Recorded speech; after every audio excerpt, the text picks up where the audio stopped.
Movie review number 1320 is Until Dawn.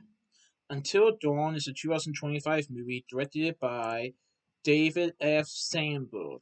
David F. Sandberg, who also directed movies like Annabelle 2 Creation, Lights Out, Shazam 1, and Shazam 2 Fury of the Gods. Well, this movie is based on the PlayStation game of the same name, and this movie has Sony Pictures, Green Gems, and PlayStation Productions.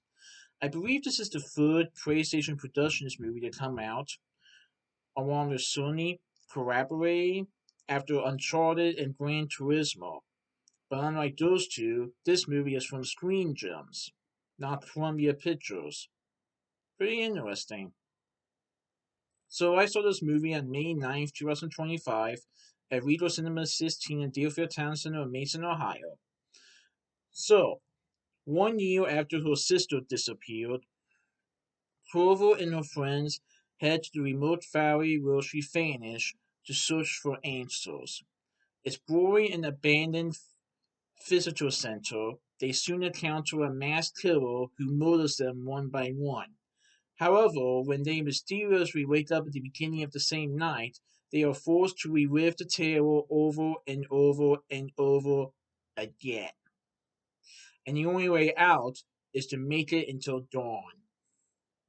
So, I have never heard of the game before, but the movie is based on the the video game of the same name by PlayStation Productions.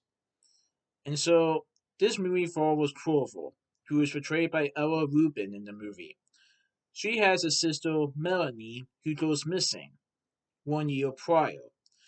And then the movie takes place a year later, where Clover and her friends are trying to find her.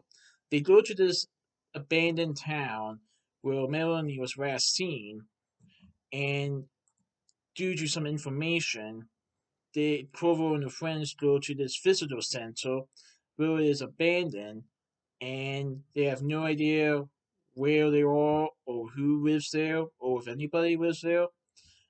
And then, shockingly, a mass killer comes and murders them one by one.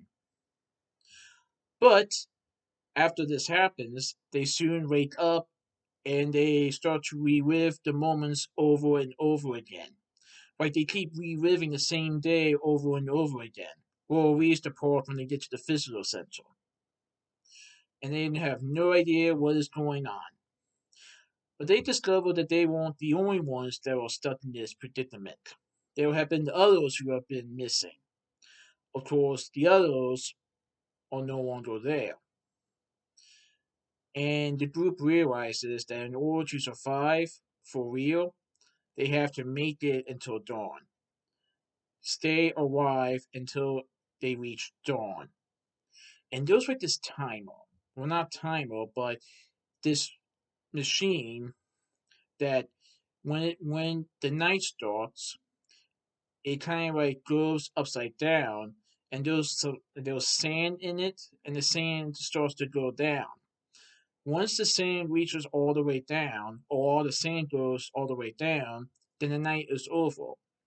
The group has to make it until the sand runs out to survive the night and to get out of this place. But the more times that they die and start to relive this over and over again, the closer Clover gets to finding out the truth about her sister and the other people that were there before. And they also start to figure out who might be the masked killer and what is their intentions. Oh, I thought it was pretty good. And I liked how David F. Sandberg returned to his horror roots after doing Lights Out, Annabelle 2 Creation, and then the two Shame movies.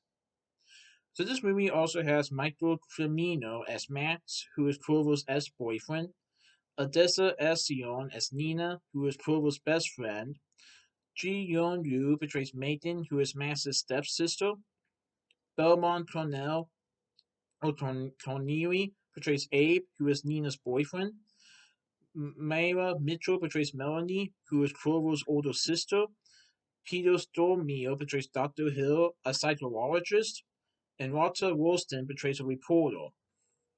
By the way, I don't know if you guys noticed if you saw the movie, but I think that well, in this one scene where the group finds a bunch of people with their photos on it and they say missing on it, I think one of the photos is a picture of the director of the movie, David F. Sandberg.